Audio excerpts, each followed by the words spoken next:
eu te convidei, né, para a gente conversar um pouco sobre isso, primeiro foi porque eu acredito muito no seu canal, né, naquilo que você tem feito nesses últimos dias, trabalhando muito com filosofia, com a sociologia, com debates que, para mim, são muito importantes para a nossa contemporaneidade, né? Então, eu pensei, poxa, eu vou convidar o Emanuel para a gente conversar sobre isso. E também, assim, porque porque é algo que eu gosto, é algo que me inquieta, e essa temática, para mim, é muito inquietante, né? Eu tive contato com alguns desses autores no período em que eu estava fazendo meu mestrado, e aí eu pensei que isso pudesse também inquietar outras pessoas, né? Então, eu queria te agradecer porque você abriu, né, o seu canal, seu meio de comunicação, para que a gente pudesse conversar um pouco sobre isso. Que satisfação. Olha, eu não sou filósofa, tá? Eu quero deixar claro para quem está assistindo, eu não sou filósofa, mas eu sou uma pessoa bastante curiosa. E é quase que impossível a gente trabalhar com ciência, com pesquisa, sem a gente se deparar com algumas necessidades filosóficas, né? Então, alguns desses autores eu acabei que me apaixonando, que entrando um pouco no universo de alguns, e aí a gente vai conversar agora sobre isso. Perfeito. Então, a ideia, né, a nossa live intitula-se A Pobreza de Experiência dos Nossos Dias, né, nos dias de hoje. E acredito que alguns pensadores, como Zygmunt Bauman e Walter Benjamin, sobretudo, vão permear aí as nossas discussões, para falar um pouco sobre esvaziamento da experiência. Então, de antemão, eu deixo as palavras com você e também agradeço, né, por estar disponibilizando e compartilhando um pouco desse seu conhecimento que você adquiriu no mestrado, nas suas leituras, nas suas experiências e vivências, e trazer um pouco para a gente. Tá certo. Então, quando a gente fala de experiência, né, e quando a gente fala dessa temática, pelo menos eu penso em duas grandes perguntas, né? A primeira é o que é experiência e por que há um problema nessa expressão, por que há um problema em cima da experiência no contexto da contemporaneidade, né? E aí, para responder essas questões, a gente acaba se direcionando a alguns autores que têm trabalhado com isso e que, de certa forma, são referências para essa temática, né? Um deles, você já citou, que é o alemão judeu, o Walter Benjamin. Outro que eu considero bastante importante é o George Agamben, né, que ele ainda é vivo, graças a Deus, é o filósofo italiano. E dentre outros, né, você citou aí o Bauman, né, isso. E existe também o La Rosa Bom Dia, que também ele tem trabalhado, ele tem um texto belíssimo sobre experiência. E aí eu acho que esse é o princípio, a gente entender quem fala para a gente poder também ter as nossas colocações, né, em cima dessas temáticas. Então, eu sou muito adepta de quando se fala sobre qualquer coisa dentro do âmbito da ciência, a gente recorrer também ao aspecto etimológico da palavra, né?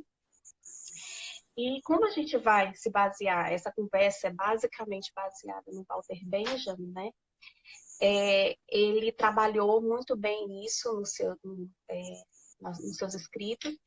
E aí, quando ele nos remete à etimologia, ele vai nos apresentar a palavra em alemão, que é Erfahrung, não sei se é assim que se pronuncia, mas Erfahrung é Opa. fica melhor. Então, Erfahrung é essa expressão em alemão, né, que implica esse. Peraí, só um minutinho. Tudo bem. É porque aqui quem tem criança, né? Sim. Então, esse radical, Erfahrung, ele implica na palavra viajar, né? O radical far, ele implica na palavra viajar. E quando a gente fala do alemão antigo, o far significa atravessar uma região, fazer uma viagem. e para lugares desconhecidos. E se a gente for falar dessa palavra experiência, e se a gente for percorrer o aspecto etimológico dela dentro uma expressão latina, que é mais próxima da gente, a gente vai ver que não se distancia da perspectiva etimológica do alemão, né? Que experiência, esse radical per, né? Ele implica também uma viagem, um desconhecido. E aí, quando a gente entende o aspecto etimológico da palavra, a gente começa a entender que caminho a gente quer seguir, né? E que caminho é esse? É o caminho de entender a experiência a partir, se distanciando um pouco daquilo que o senso comum acredita, né? Porque é muito comum a gente se deparar com, fulano é experiente, né? A gente relaciona a palavra experiência ao tempo, né? A questão do tempo de vida. E aí, nessa época em que eu estava e que eu estudo ainda, né, o Walter Benjamin, a gente acabou descobrindo que ele escreveu um ensaio chamado exatamente de Erfahrung, que era, né, a tela aqui está dando problema, que era exatamente uma crítica a essa perspectiva. Ele acreditava que a experiência, né, pelos estudos e pela própria vivência que ele tinha ali, ele percebia que o jovem, né, a experiência do jovem sempre era colocada em segundo plano em detrimento da vida adulta, né? E aí ele escreveu esse ensaio mostrando muito bem, né, o aspecto contestador disso aí. Eu achei assim fantástico, porque a gente acha que criança não tem experiência, a gente acha que só o adulto ou o ancião é munido da experiência, né? E aí a gente esquece que a experiência é algo que pode ser passado, que pode ser aprendido e que se inicia da vivência do ser humano, né? Se inicia de algo individual. E aí vem a questão do que a gente pode entender como vivência e experiência, né? Em um outro livro do Walter Benjamin, ele que é o Anjo da História, eu achei bem interessante o que ele fez, né? Ele demonstrou através dos seus escritos, né, o quanto essa palavra vivência e experiência são expressões diferentes, inclusive na própria etimologia é diferente, porque experiência é fardo e vivência é lebnis, né? Então são coisas diferentes. E ele, nesse livro, né, O Anjo da História, que foi publicado em 2012, ele fala o seguinte: vivência é individual, porém a experiência é perdurável. E para enfatizar mais isso, ele citou uma fábula de Esopo chamado O Velho Vinhateiro. O que era isso? O senhor estava próximo a morrer, ele era um lavrador, né? Ele estava próximo a morrer, ele chamou os dois filhos. E aí ele disse para os dois filhos: olha, vocês têm que trabalhar bem essa terra, vocês têm, porque aqui onde tem um tesouro, a 2 metros abaixo do solo, da superfície, existe um tesouro. Então vocês têm que trabalhar, vocês têm que cuidar bem dessa terra. Após a morte desse senhor, os filhos, né, começaram a cavar o chão, literalmente. E eles não encontraram tesouro nenhum. Mas, em compensação, a colheita foi maravilhosa. Então, o que é que Walter Benjamin quis dizer com isso? Quis dizer o seguinte, que ele quis dizer o seguinte, que a riqueza não estava no ouro que estava abaixo, que eles achavam que estava abaixo da terra, mas a maior riqueza estava ali no trabalho, né, nos resultados que eles poderiam alcançar através do trabalho deles.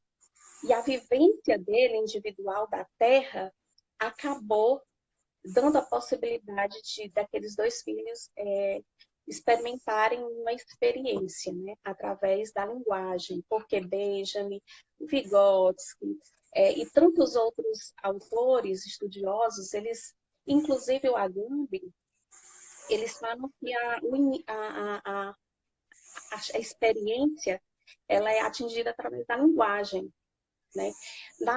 Nos meus estudos, durante o meu período de mestrado, eu fui uma exímia defensora da oralidade, né?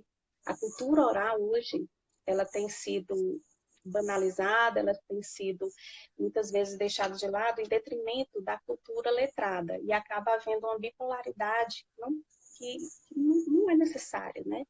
Uma coisa pode remeter à outra. E aí, isso também me fez lembrar, né, para a gente chegar por que existe esse empobrecimento da experiência, isso me fez lembrar de um poema de Constantino Cavafis, que se chama Ítaca, onde ele retrata o retorno, né, de Ulisses da guerra até a ilha de Ítaca, né, para ele se encontrar com Penélope, sua esposa. Ulisses tinha saído, de quem conhece a história, tinha saído de um contexto de guerra, e Benjamin ele diz que a guerra ela deixa o homem mudo diante da realidade, né? Porque a guerra em si ela não consegue dar ao homem a possibilidade de experiências, de narrar as suas experiências, né, devido aos traumas. Mas aí Ulisses veio da guerra, passando pelo Mediterrâneo na história, e ele se deparou com os portos, com outras pessoas, com outras culturas, e ele chegou munido de uma narrativa belíssima, provavelmente, né? E isso deu a ele a possibilidade de passar para outras pessoas a experiência que ele teve. Sim. E aí o que acontece? Por que então que na contemporaneidade existe esse empobrecimento? O Benjamin fala que a modernidade implicou, né, numa escassez narrativa e, consequentemente, de experiências do mundo. Por que, então, que a modernidade, já que existem tantos meios de comunicação, quando a gente fala agora do contexto contemporâneo, por que hoje a experiência está dentro de um contexto de empobrecimento, né? Porque ele fala que hoje o contexto não é mais das narrativas, não é mais da possibilidade do homem mostrar suas experiências, mas é um contexto de informação. Se a gente for pensar lá no Ulisses, ele não informaria a Penélope sobre as suas aventuras, as suas experiências, aquilo tudo que ele viveu durante o trajeto da viagem. Mas ele não informaria, ele narraria. Se hoje, Emanuel, você que está nos assistindo, se alguém perguntar como foi a sua quarentena, né, a tendência da gente é informar. A gente informa, porque não existe sentimento mais no tempo acelerado, né? Então a gente não narra, não existem mais as narrativas, não existe mais a impressão dos nossos sentimentos, dos nossos valores dentro da nossa fala, dentro da nossa linguagem. O que existe, de fato, é um contexto informativo. E o contexto informativo, ele é seco em si mesmo, né? Ele é engessado. A gente não tem tempo, né?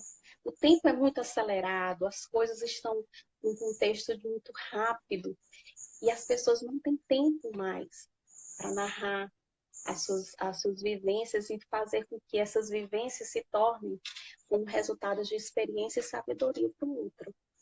Então, esse contexto que a gente vive é um contexto que está imerso nisso. E isso me preocupa bastante, né? Porque se antes eu conseguia ouvir alguém falando da sua vida, falando do seu contexto, falando dos seus sentimentos, hoje as pessoas não querem mais ouvir isso. Né? As pessoas não têm mais interesse em ouvir isso. Né? Então, esse empobrecimento de experiência está exatamente O narrador hoje é alguém raro, né? O narrador é alguém raro. Então, se você for ver um contador de histórias, gente, não tem que não se encante, que não se envolva, porque tem tanto sentimento, tem tanta emoção, né, dentro daquele contexto, que é encantador você ver um contador de histórias, né? Porque ele implementa ali todos os seus sentimentos. E aquilo acaba trazendo para o outro, para o ouvinte, para aquele que está ouvindo, a noção de experiência. Passa, então, para mim, enquanto ouvinte, uma noção de experiência. Para ele, uma vivência, para mim, uma experiência. Então, isso tudo é muito impactante na nossa sociedade, né? Eu estou aqui com um roteiro, porque senão eu vou me perder. E aí eu pensei, assim, puxa, falar disso, né, é tão importante hoje em dia, porque as pessoas estão dentro assim, de um contexto, né, de isolamento, de medo, de confinamento, que é isso que a gente está vivendo, que muitas vezes a gente não tem tempo para o outro, né? A gente repassar as nossas vivências e possivelmente essas vivências se transformarem em experiências, né, para a vida do outro, né? Assim como fez Ulisses ali, ele saiu de um estado de mudez, né? Porque no século XX, né, quando houve Walter Benjamin, ele fala muito disso, porque por conta da Primeira Guerra Mundial, né? As experiências eram monstruosas e as pessoas saíam dali lutas, né, em estado de mudez profundo. E hoje a gente vive também experiências de choque, como ele fala, que muitas vezes não nos permite falar, não nos permite dialogar, narrar, né, o nosso dia a dia. A gente vive um contexto tão acelerado que eu estava conversando com as amigas, eu falei, poxa, eu não percebi que aquela casa estava sendo construída, porque eu não olho no redor, né? E eu não olho. A ação contemplativa hoje já não existe mais, né? Então a gente não consegue ver nem as problemáticas da nossa realidade, porque contemplação em si não existe, que era algo que os filósofos antigamente faziam, né? Eles tinham tempo para contemplar a realidade, para ver, para perceber todos os A problemas. filosofia surgiu dessa contemplação, né? Ela veio dessa Isso, contemplação. e aí a gente acaba vivendo um contexto não contemplativo, né? Um contexto estático e um contexto, muitas vezes, a gente não consegue reconstruir porque tudo é dado, né? Pela mídia, pelo contexto que a gente vive e a gente acaba perdendo essa possibilidade. Você falando, eu lembrei Pode de falar. um amigo meu chamado Ítalo Gardini. E é interessante essas pessoas que conseguem fazer essa contemplação, como é intrínseco delas uma espécie de sensibilidade para a vida. Uma vez, nós estávamos aqui em casa, era 5 horas, quase pôr do sol. E a gente, ao sair, que eu abri o portão, que ele abriu o portão, aí eu, vamos, Ítalo. Aí ele parou, ele estava contemplando o sol. Eu disse, mano, olha que sol lindo, cara. Até eu estranhei aquilo. Eu falei assim, gente, tu parou para contemplar o sol, né? Então, é esses pequenos detalhes que você fica, poxa, mano, tu é diferenciado, porque tu parou para contemplar o sol. Ninguém mais faz isso, né? E a gente acaba entrando nesse automático e para de ter essas experiências, essas vivências, de contemplar a beleza, né? Porque a beleza, ela se move. É verdade. E aí, a contemporaneidade é isso, né? É tudo muito rápido, tudo muito acelerado. E, gente, a gente percebeu que está à nossa volta, eu acho que é o passo fundamental para a gente poder mudar algumas coisas, né? Porque quando a gente percebe, quando a gente dá oportunidade para os nossos olhos perceberem a realidade, para os nossos ouvidos ouvirem, enfim, para todos esses sentidos, né, que são próprios do ser humano atuarem, trabalharem, a gente dá oportunidade também para que você possa perceber a realidade, aquilo que tá ali gritando e muitas vezes a gente não percebe, né? E aí o Walter Benjamin fala, são cada vez mais raras as pessoas que sabem narrar devidamente. Então, essa faculdade de narrar, ela tem sido deixada de lado nos nossos dias, né? Que era tão comum antigamente as pessoas passarem alguns minutos ouvindo a outra pessoa, e dando atenção, né, para o que o outro tem a falar, para o contexto da sua vida. E aí a gente perde isso com o tempo, né? Quando aí você falou do Agamben, né? Então você falou do Bauman, né? Aí vem a perspectiva do Agamben, né? O Agamben, o George Agamben, ele fala o seguinte: Agamben menciona que a modernidade priva o indivíduo de traduzir o cotidiano com sua própria fala, pois o dia a dia do homem contemporâneo não contém quase nada que seja traduzível em experiência. Gente, eu achei isso assim, muito impactante. Quer dizer, ele chegou a essa conclusão de que o homem contemporâneo não contém quase nada que seja traduzível em experiência. O homem contemporâneo sabe informar tudo, né? Mas traduzir a realidade em experiências, né? Isso acaba sendo deixado de lado.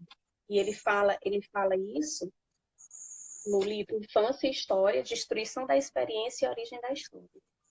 Esse livro é muito bacana, né? Quem puder procurar, né, esse livro, eu recomendo.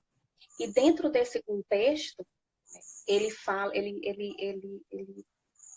inaugura, digamos assim, uma expressão, a expropriação da experiência.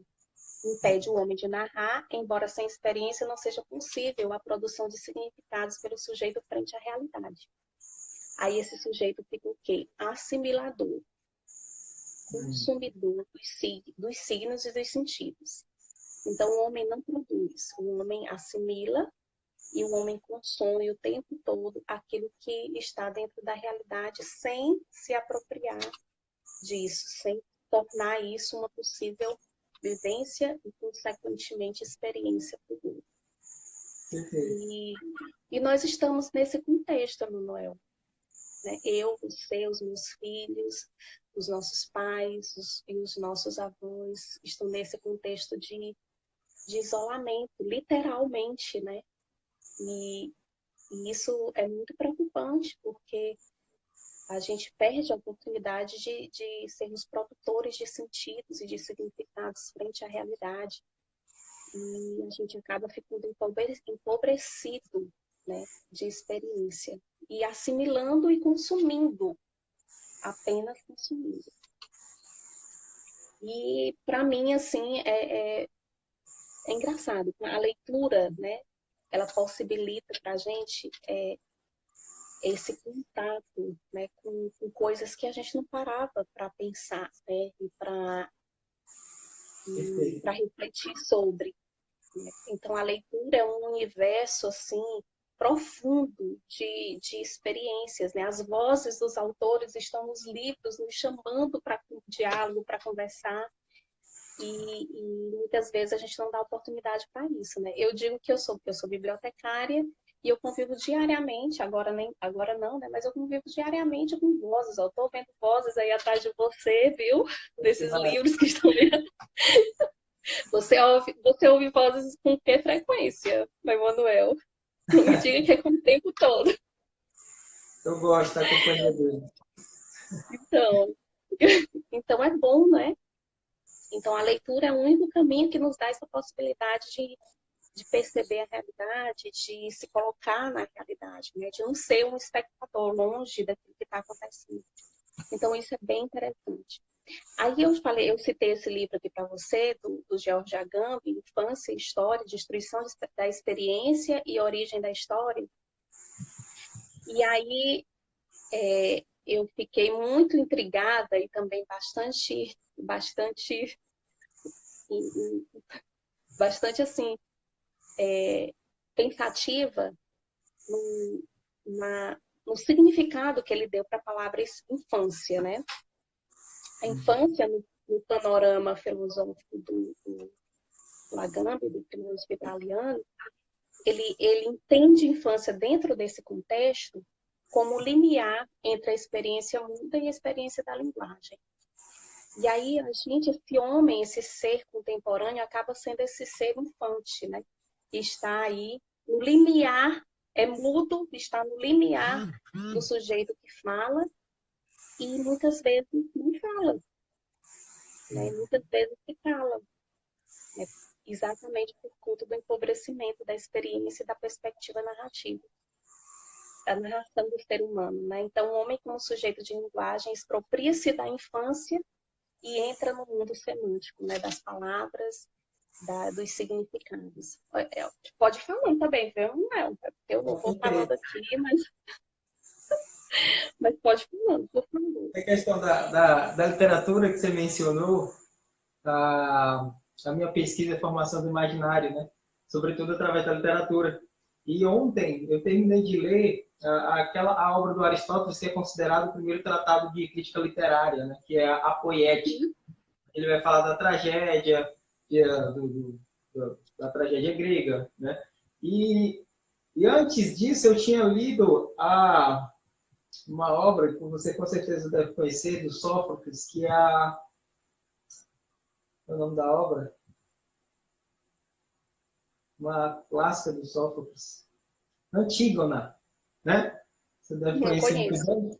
E conheço. essa questão que você mencionou do envolvimento e da experiência que a gente vai tendo com a narrativa, que é uma narrativa, né? Mitos, né? Tem um enredo ali. E essa narrativa a gente vai se envolvendo. Então, o Moshe Adler tem um livro chamado Como Ler Livros, né? E é interessante que ele vai fazer justamente essa distinção entre a literatura, como se lê literatura imaginativa, né? Ele faz essa classificação, literatura imaginativa, e como ler, né, textos informativos, literatura informativa, que são os textos científicos, Sim. né, históricos, que vão apenas informar. E através da leitura imaginativa, que é a qual você mencionou, a gente tem a possibilidade de vivenciar, né, aquelas experiências das personagens, né, a trama, a angústia, né, os momentos de peripécias que tem no enredo. Então, aquilo nos possibilita, né, vivenciar, né, outra vida que não seja nossa. Porque a nossa vida, nós mesmos somos limitados, né? Nós só temos a nossa vida e a nossa experiência.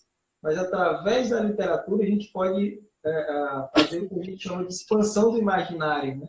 Expandir o nosso imaginário para outras experiências, né? Assim como você lê Shakespeare, por exemplo, né? E a Megera Domada recentemente, né?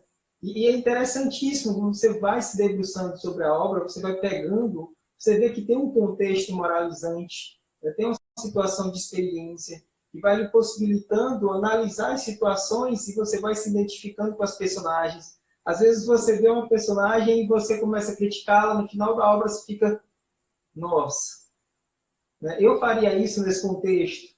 Então a gente começa a ampliar nossas experiências, né? A gente vai enriquecendo, né? Ao passo que eu acredito que a literatura, as narrativas, é a melhor forma da gente ir desnaturalizando essa pobreza de experiência, né? E aí, assim, eu citei para você o texto de Constantino Cafafis, que é o poema dele, que é Ítaca. Gente, olha, esse poema me segue desde a época da minha graduação, porque quem me presenteou, porque olha, se tem um presente bom na vida, é você presentear alguém com um poema. Porque pelo menos esse, que foi o meu amigo Lucídio, lá do meu colega bibliotecário, ele disse assim, André, eu tenho aqui uma poesia que eu acho assim linda, né? E, gente, esse texto me segue a vida toda, porque eu tenho que lembrar de Ítaca. Existia a mitologia, né? A história de que quem chegasse à ilha de Ítaca, né? Seria munido de um grande tesouro, de um grande conhecimento, né? E conhecimento, a gente sabe que hoje é uma condição muito especial, né? O sujeito que busca e que tem o conhecer, né? E aí as pessoas, a história fala, né, que as pessoas se impulsionavam para chegar a Ítaca. Só que para chegar a Ítaca, eles tinham que passar pelos monstros marinhos, né? E aquilo era uma aventura, assim, gigantesca. E o que acontecia? As pessoas que chegavam na Ítaca se deparavam com uma ilha comum, normal. E a grande lição é que Ítaca não te enganou, né? Olha, no final diz assim, a Ítaca não te enganou. Quanto conhecimento você não adquiriu até chegar a Ítaca, né? Olha a riqueza que aconteceu, que surgiu, que você teve contato nesse transcurso, né? Até chegar a Ítaca. Então, a vida é isso, né? Não é o ancião, ele tem muita experiência, sim, né? A gente não pode, é incontestável isso. Mas o percurso da nossa vida, independente da faixa etária, é um percurso de experiências constantes. Se você pergunta para uma criança como foi o seu dia, o que foi que fez ela ficar inquieta, o que fez ela ficar curiosa, ali ela vai externalizar a experiência dela. Né? Então, esse esvaziamento da experiência acaba atingindo as crianças também. Elas acabam entrando dentro de um contexto único e exclusivamente informativo, e elas perdem a oportunidade de vivenciar as grandes narrativas da vida, dos acontecimentos, das férias, né? Antes tinha aquela coisa na escola, né? Escreva sobre as suas férias.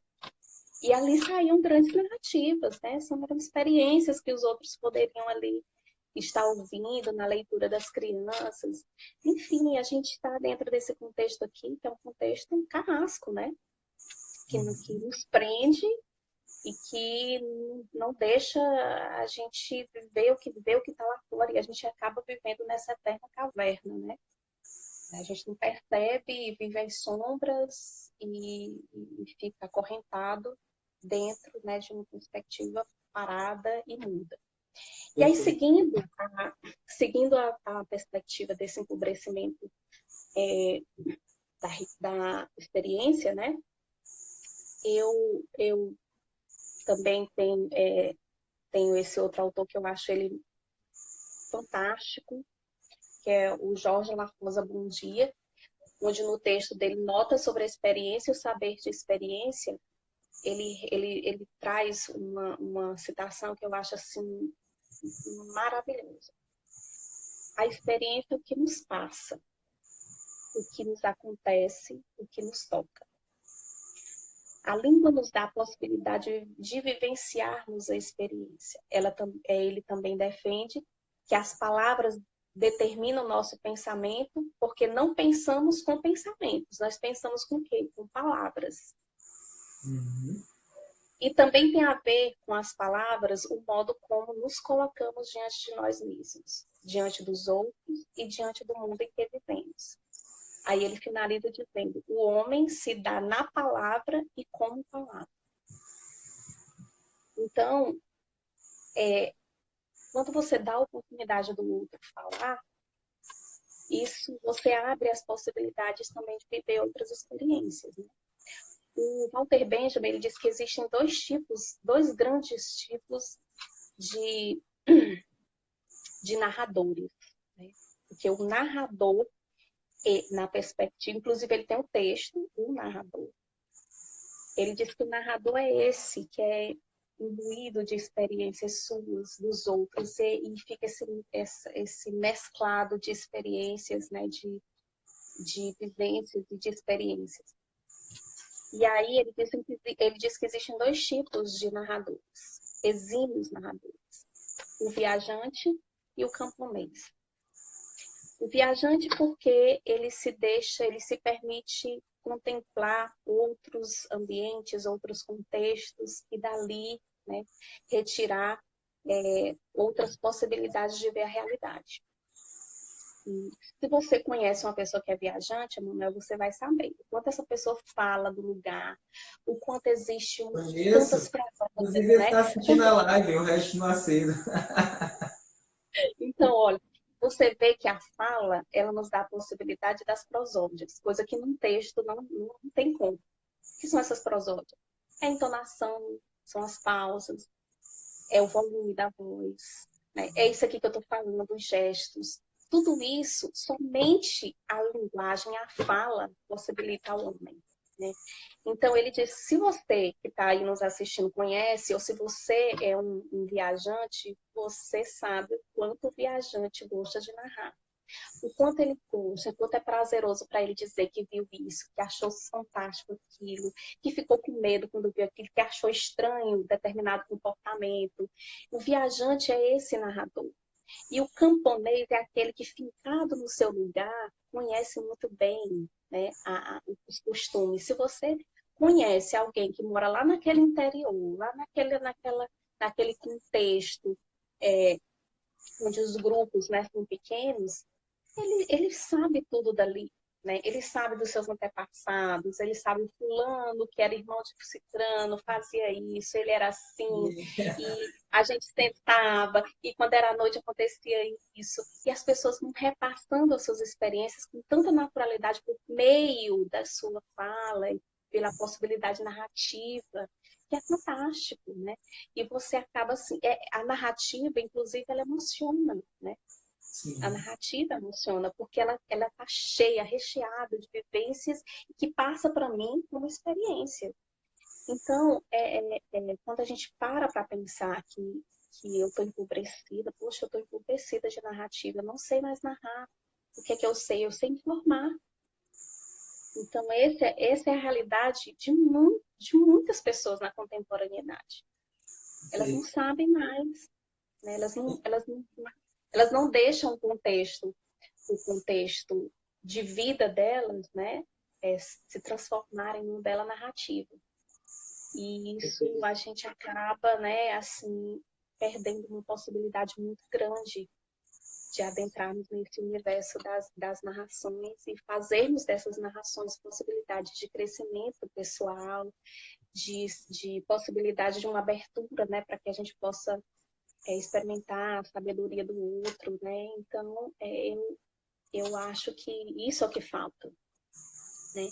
E nesse contexto que a gente... Aí vem o Bauman, né? Vamos falar do Bauman agora.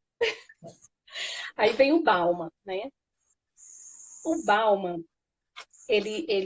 quando eu estava fazendo o meu trabalho, eu também conversei, dialoguei com o Bauman, né? Porque eu dialogo com esses autores.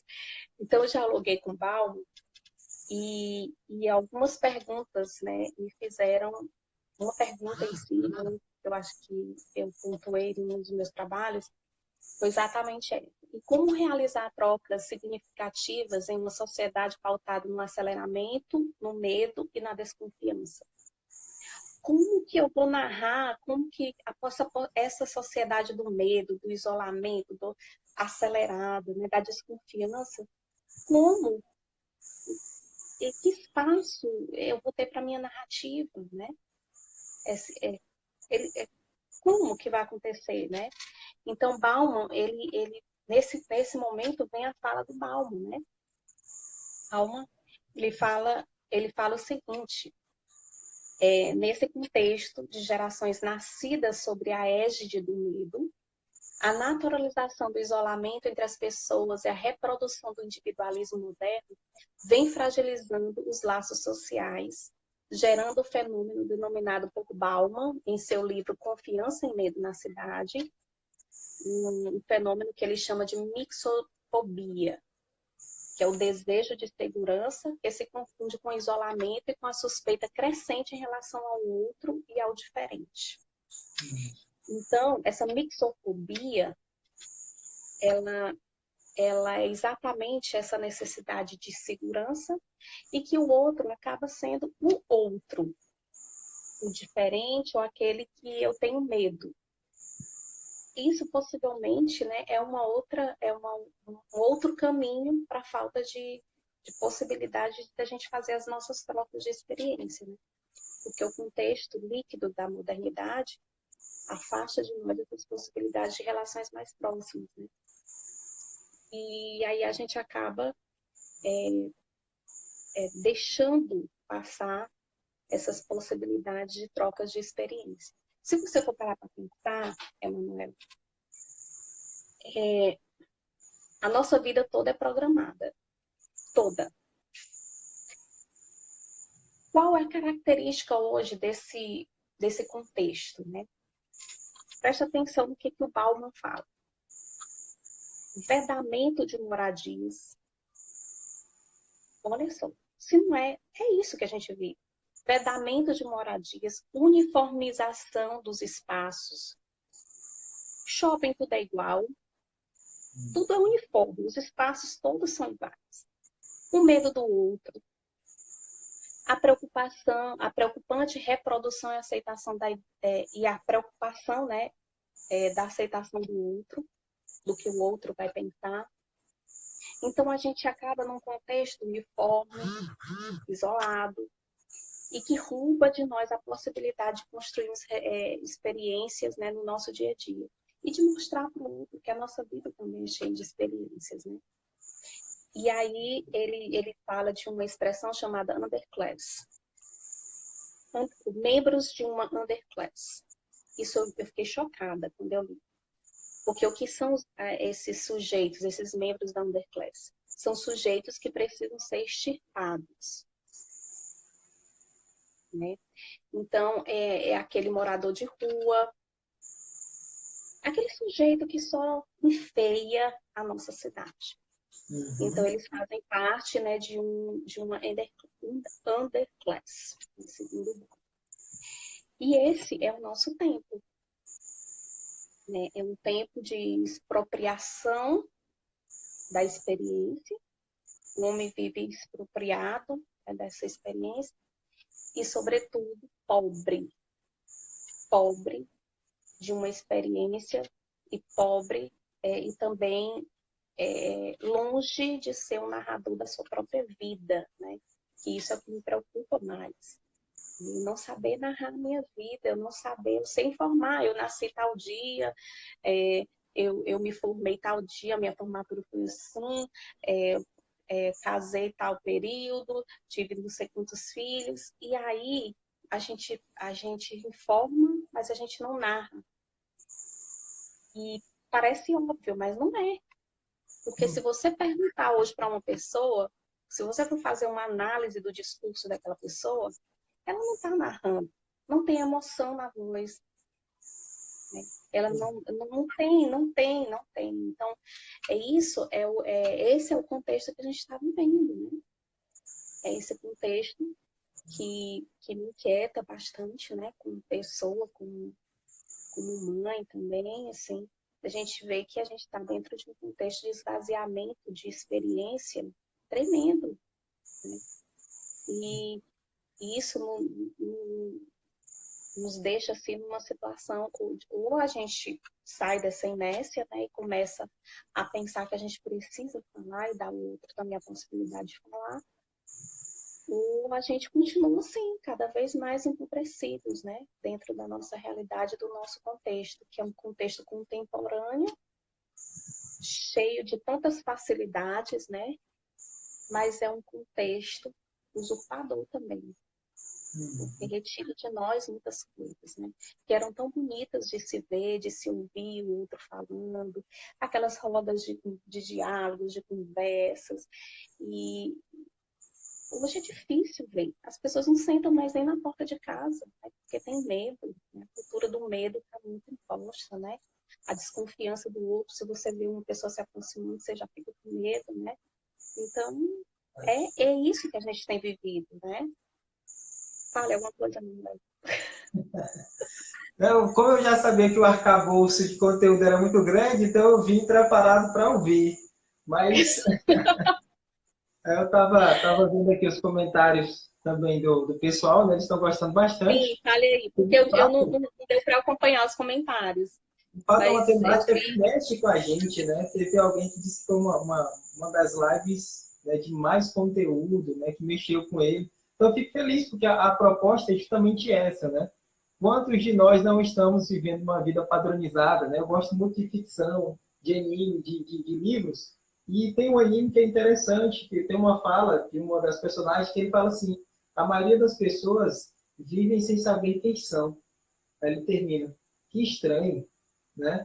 E aquilo ali choca, porque às vezes a gente começa a pensar em nós mesmos e será que eu estou vivendo também? Né? Será que eu sei quem eu sou? Será que eu estou fazendo a minha vida, né? Eu estou experimentando, eu estou vivenciando isso? Ou sou apenas mais um robotizado, né? Seguindo aí os padrões?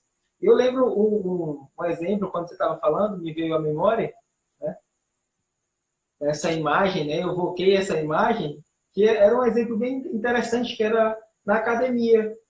Uma vez eu cheguei na academia e eu me assustei porque vários meus colegas estavam com uma camiseta cinza, com o nome fora do padrão, e tinha um brutamonte assim na camisa, né? Então, fora do padrão. Então, todos estavam com a camisa cinza, e aí o personal chegou para mim e disse assim, ei, cara, tu não vai querer comprar a camisa, não? Eu, sinceramente, não, porque o nome da camisa é fora do padrão, e vocês estão todos padronizados com a Todos mesma ficam camisa. padronizados.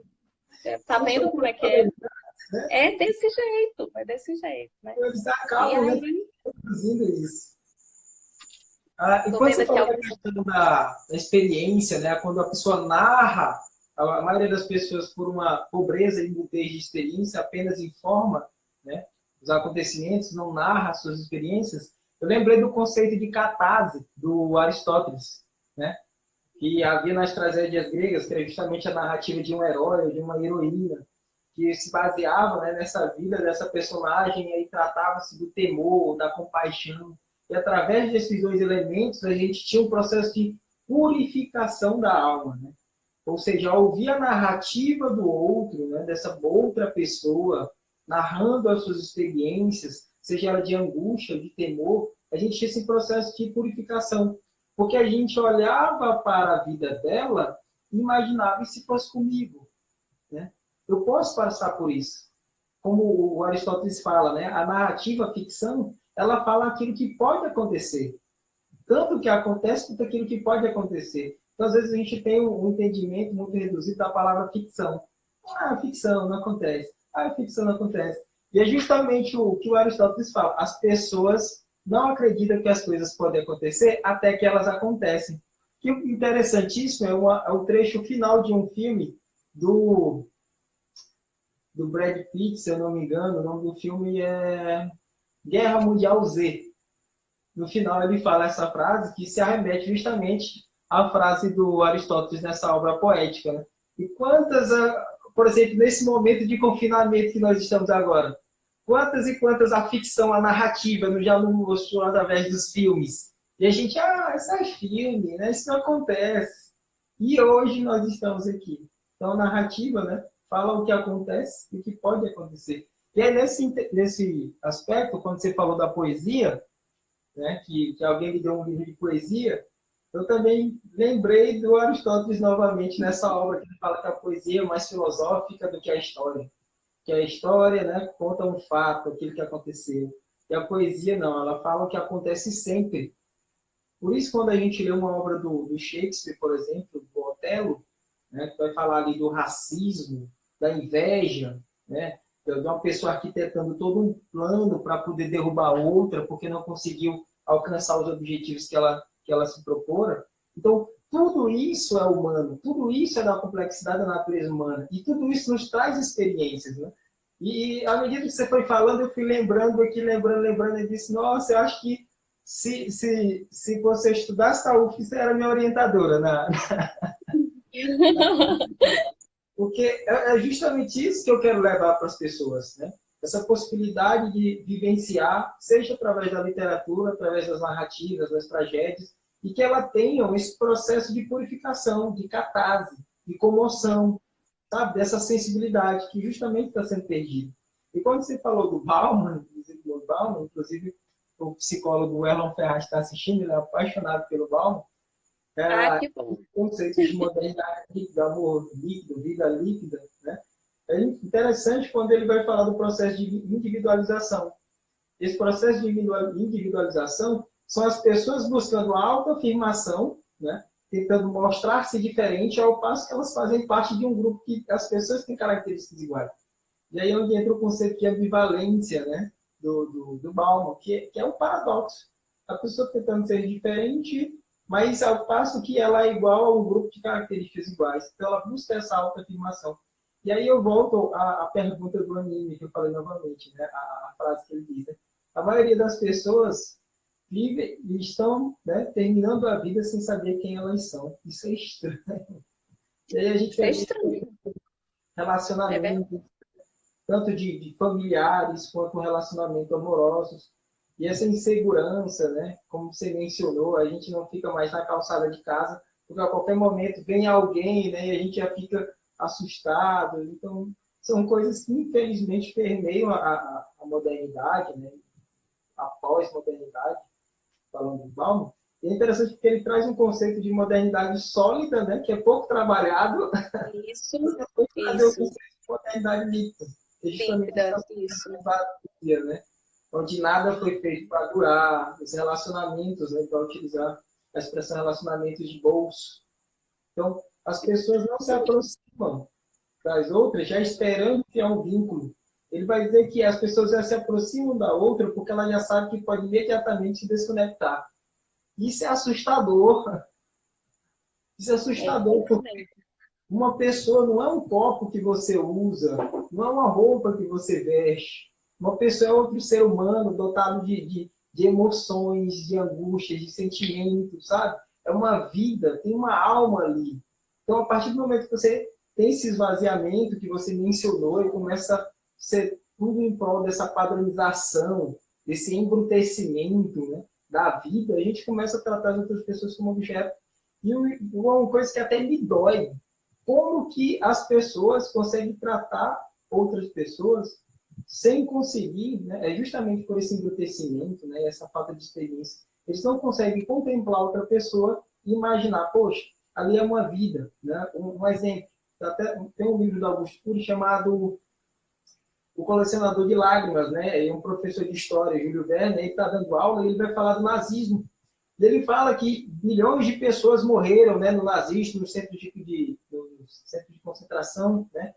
E aí os alunos estão totalmente avessos ao conteúdo, estão rindo, falam, ah, caraca, mas foi muita pessoa que morreu. E aí ele bate na mesa e fala, não são números, filhos do sistema cartesiano, não são números, são pessoas que morreram. Então, sei lá, caiu, recentemente, né, alguns anos atrás, caiu o avião da Chapecoense, né? E, caraca, tantas pessoas morreram. E pronto.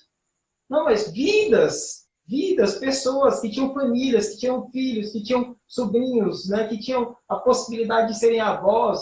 Então, tudo isso está sendo reduzido, né, a esse esvaziamento, essa vida material, sabe? E é isso É que verdade. deixa a gente com medo. E uma das formas de resgatar isso, como você falou, é a literatura.